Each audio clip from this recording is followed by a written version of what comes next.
엄마, 나 여자를 좋아해. 그 말을 내뱉은 순간 정민의 심장은 멎을 듯했다.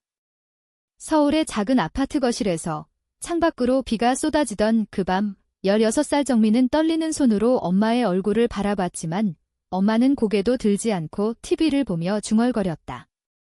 알았어. 밥 먹자. 그게 전부였다. 아무 질문도, 화도, 포옹도 없었다. 그냥 침묵. 그 침묵이 정민의 가슴에 영원한 상처를 새겼다. 어린 시절부터 쌓인 상처 위에. 정민은 서울의 평범한 중산층 가정에서 자랐다. 아버지는 일찍 돌아가시고 엄마는 작은 카페를 운영하며 정민을 키웠다. 엄마의 친구, 혜정 이모가 자주 집에 왔다. 혜정 이모는 밝고 활기찬 여자였다. 하지만 정민에게는 공포의 대상이었다. 8살 때 혜정 이모가 술에 취해 정민을 안으며 속삭였다. 너처럼 예쁜 애는 나중에 남자들 홀리겠네. 하지만 여자끼리 너무 붙어 다니면 안 돼. 그건 이상한 거야. 그 말 뒤에 숨겨진 혐오의 눈빛. 정민은 그때부터 자신을 숨기기 시작했다. 학교에서 여자친구와 손잡고 다니는 게 두려웠다. 그 상처가 정민을 조용히 만들었고 결국 그 고백으로 이어졌다. 하지만 엄마의 반응은 더 큰 상처였다. 묻지도 않았다. 그냥 지나쳤다. 대학에 들어간 정민은 서울대학교에서 문학을 전공했다. 캠퍼스는 자유로웠지만 사회의 시선은 여전했다. 한국 사회에서 레즈비언으로 사는 건 여전히 조용한 투쟁이었다. 정민은 책 속으로 도피했다. 한강변에서 책을 읽으며 바람을 느끼는 게 유일한 위안이었다. 그러던 어느 가을날 문학 동아리에서 정아를 만났다. 정아는 같은 과 후배였다. 긴 머리를 묶고 안경 너머로 반짝이는 눈빛이 인상적이었다. 선배, 이 시집 읽어보셨어요? 김소월의 시가 너무 슬퍼요. 정아의 목소리는 부드러웠다. 그날부터 그들은 자주 만났다. 한강공원에서 산책하며 시를 논하고 홍대 거리에서 버스킹을 보며 웃었다. 정아는 부산 출신이었다. 서울로 유학 온 지 2년째. 가족은 보수적이었고 정아는 어릴 적부터 여자답게라는 말을 듣고 자랐다. 하지만 정아의 눈에는 세상이 다르게 보였다. 저는 사랑이 성별로 구분되지 않아야 한다고 생각해요. 동아리 모임에서 정아가 한 말이었다. 정민은 그 말을 듣고 가슴이 뛰었다. 처음으로 누군가 자신의 마음을 이해해주는 듯 했다. 그들은 점점 가까워졌다. 겨울이 되자 정민은 정아와 함께 크리스마스 마켓을 찾았다. 이태원 거리에서 불빛이 반짝이는 가운데 정아가 손을 잡아왔다. 선배, 추워요. 그 손길이 따뜻했다. 정민은 그 순간 어린 상처를 잠시 잊었다. 하지만 현실은 달랐다. 정민의 엄마는 여전히 침묵했다. 정민이 집에 늦게 들어오면 누구랑 놀았어? 라고 물었지만 정아에 대해 말하면 대답이 없었다. 정아도 가족 문제를 안고 있었다. 부산의 부모님은 정아가 서울에서 이상한 친구 사귀지 말라고 당부했다. 한국 사회의 보수적 시선이 그들을 압박했다. 그래도 그들의 사랑은 싹텄다. 봄이 오자 그들은 여의도 한강공원에서 벚꽃을 보며 첫 키스를 나눴다. 바람에 흩날리는 꽃잎 아래서 정민은 속으로 외쳤다. 이게 나의 사랑이야. 사랑은 달콤했지만 충돌은 피할 수 없었다.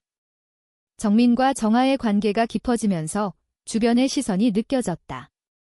대학 동아리에서 누군가 속삭였다. 저 둘, 좀 이상하지 않아? 그 소문이 퍼지자 정민은 어린 시절 혜정 이모의 말을 떠올렸다. 상처가 다시 도졌다. 정아는 강했다. 우리가 왜 숨겨? 사랑하는데 하지만 정민은 두려웠다. 엄마의 침묵이 더 무서웠다. 여름 방학, 정아는 정민을 부산으로 초대했다.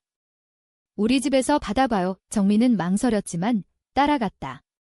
부산 해운대 바다는 아름다웠다. 파도 소리가 그들의 대화를 덮었다. 정아의 집은 전통 한옥 스타일이었다. 부모님은 친절했지만 정아의 어머니가 물었다. 정민 씨, 남자친구는 없어요. 그 질문에 정민은 얼어붙었다. 정아가 재빨리 엄마, 그만해요 라고 막았지만 분위기는 어색해졌다. 밤에 정아의 방에서 그들은 속삭였다. 미안해, 선배. 우리 가족이 좀. 정민은 고개를 저었다. 괜찮아. 나도 엄마한테 말 못해. 서울로 돌아온 후 그들의 사랑은 더 뜨거워졌다. 가을에 남산타워에 올라 서울 야경을 보며 정아가 말했다. 선배, 나랑 평생 함께 할래? 정민의 눈에 눈물이 고였다. 응, 하지만 행복은 오래가지 않았다. 정민의 대학 친구, 수진이 배신했다. 수진은 정민의 비밀을 알고 있었다. 어린 시절 상처를 털어놓은 유일한 친구였다. 그런데 수진이 동아리에서 공개적으로 말했다. 정민이 레즈비언이래. 조심해. 그 소문이 캠퍼스를 휩쓸었다. 정민은 충격으로 쓰러질 뻔했다. 왜? 수진은 질투했다. 정아와 가까워진 정민을 잃을까봐. 고통스러운 날들이 이어졌다. 정민은 학교를 빠지고 한강변에서 울었다. 정아가 달려왔다. 선배, 나 여기 있어. 그 포옹이 위안이었다. 하지만 엄마에게 들켰다. 집에 돌아온 정민을 보며 엄마가 물었다. 무슨 일 있었어? 정민은 용기를 냈다. 엄마, 나 정아 좋아해. 여자야. 엄마의 얼굴이 굳었다. 그만해. 그런 말 하지 마. 이번에도 침묵이 아니었다. 부정이었다. 정민의 가슴이 찢어졌다. 어린 상처가 폭발했다. 정아는 지지 않았다. 우리 함께 이겨내자. 그들은 홍대 카페에서 만나 계획을 세웠다. 한국의 LGBT 커뮤니티에 가입했다. 서울 퀴어 퍼레이드에 참가했다. 마스크를 쓰고 무지개 깃발을 들었다. 그곳에서 그들은 자유를 느꼈다. 하지만 현실은 하어시했다. 정아의 부모가 서울로 올라왔다. 소문을 들은 모양이었다. 정아야, 집으로 돌아와. 그런 생활 그만해. 정아는 울며 저항했다. 엄마, 이게 나예요. 충돌은 고조됐다. 정아의 부모는 그녀를 부산으로 데려가려 했지만 정아는 버텼다. 서울에서 공부할게요. 부모는 화를 내며 돌아갔지만 압박은 계속됐다. 전화로 이 남자 소개할게 라는 말이 나왔다. 정민도 마찬가지였다. 엄마는 이제 무시하지 않았다. 내가 왜 그래? 정상적으로 살아. 그 말에 정민은 대들었다. 정상. 사랑이 정상인가요? 모녀의 대화는 싸움으로 변했다. 정민은 집을 나와 친구 집에서 지냈다. 그 와중에도 사랑은 지속됐다. 겨울에 그들은 제주도로 여행을 갔다. 눈 덮인 한라산에서 정아가 말했다. 여기서 우리만의 약속해요. 그들은 손가락을 걸고 영원한 사랑을 맹세했다.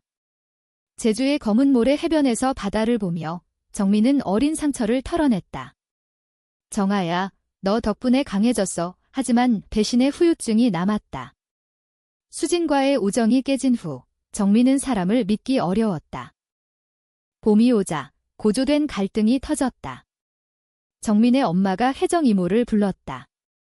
미나, 이모가 도와줄게. 혜정 이모는 여전히 그 혐오의 눈빛이었다. 그런 건 병이야. 치료받아. 정민은 분노했다.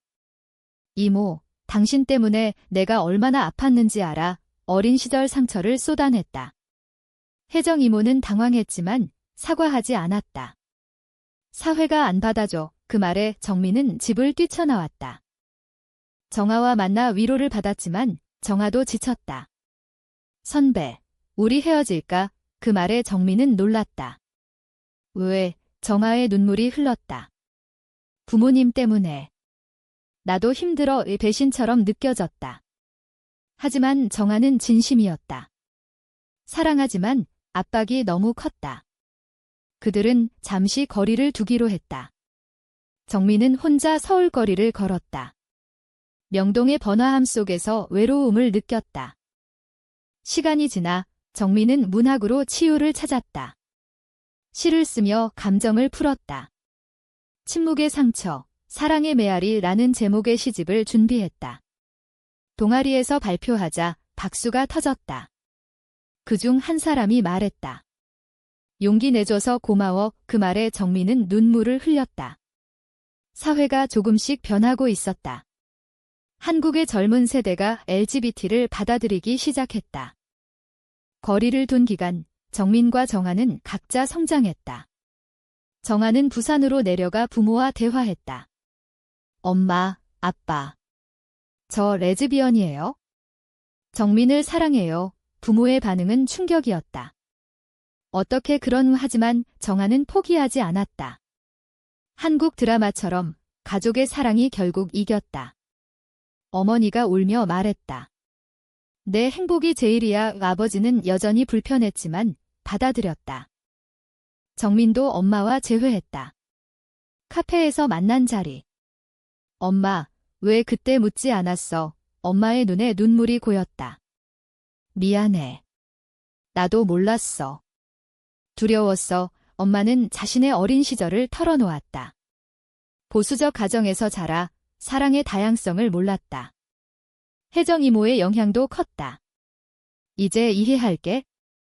내가 행복하면 돼. 그 대화로 상처가 치유되기 시작했다. 재회한 그들은 더 강해졌다.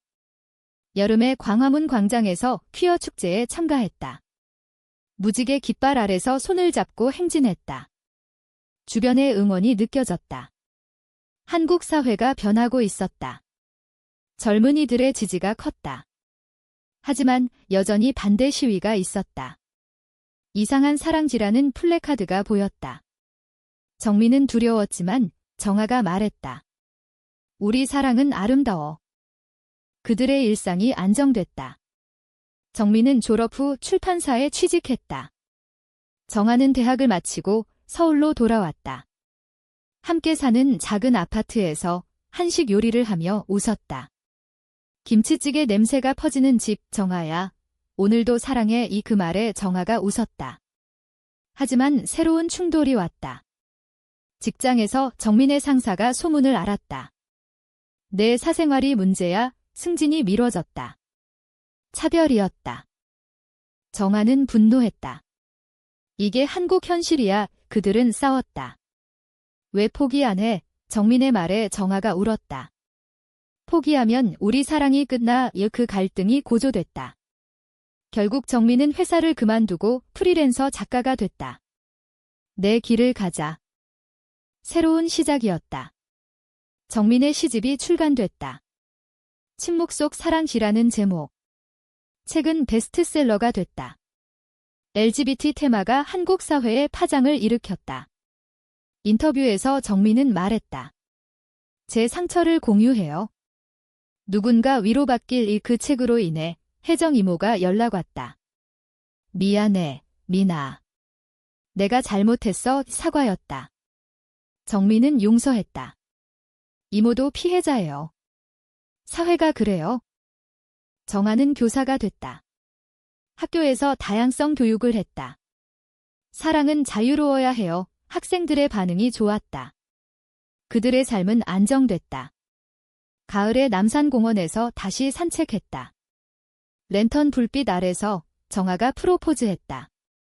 결혼할래? 한국에서 동성 결혼은 불법이었지만 그들은 해외에서 식을 올리기로 했다. 하지만 최종 충돌이 왔다. 정아의 옛 친구가 배신했다. 과거 사진을 유포했다.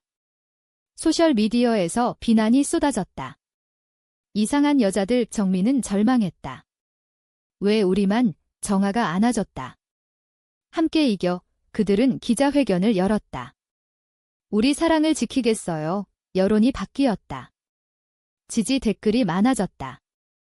엄마와 부모님도 응원했다. 너희 행복해. 가족의 지지가 컸다. 결국 그들은 해외에서 결혼식을 올렸다.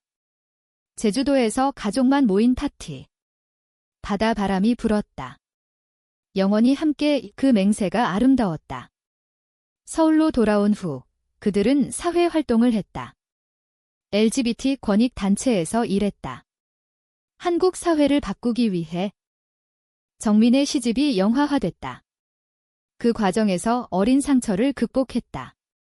침묵은 이제 끝났어. 정아와 함께 한강변에서 산책하며 정민은 말했다. 너 덕분에 살았어. 정아가 웃었다. 우리 함께. 결말은 인문적이었다. 사랑이 승리했다. 하지만 완벽하지 않았다. 사회는 여전히 변해야 했다. 그들의 이야기는 희망의 메아리가 됐다. 어린 상처에서 시작된 사랑, 침묵을 깨고 꽃 피었다.